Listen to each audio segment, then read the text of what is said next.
Assalamualaikum, hai semua viewers. Okey, hari ni Kak Zada nak share resepi cookies iaitu coconut milk cookies.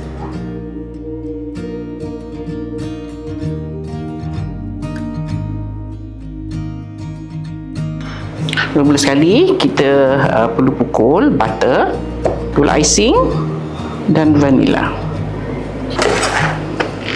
Pukul hingga butternya lembut.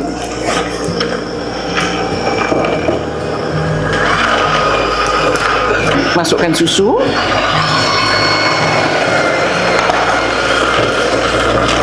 Kemudian kita masukkan self rising flour.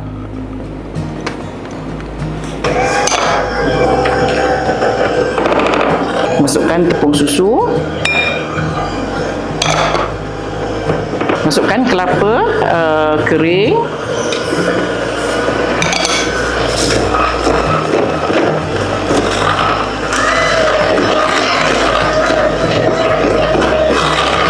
Sebentar sehingga adunan dia betul-betul lembut dan kembang.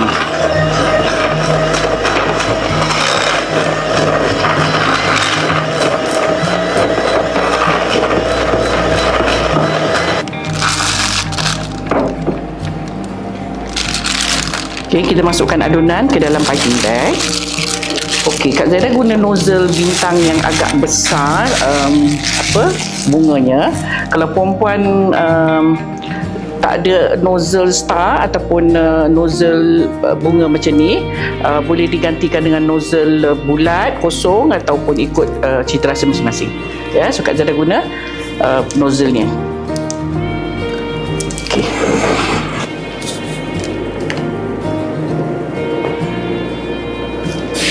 Kita picit, jarakkan sedikit sebab biskut ni kembang ya.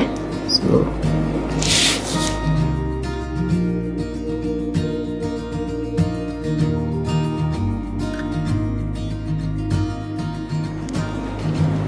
sebelum kita bakar, kita taburkan sedikit kelapa ni di bahagian atasnya.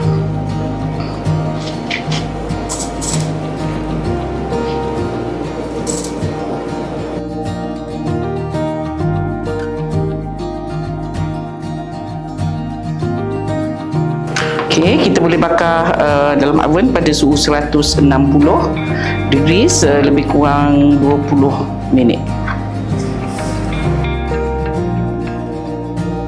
Alhamdulillah dah pun siap resepi kita hari ini iaitu coconut milk cookies. Harap perempuan berpuas hati dengan resepi Kak Zada kali ini boleh dibuat untuk raya nanti. So selamat mencuba.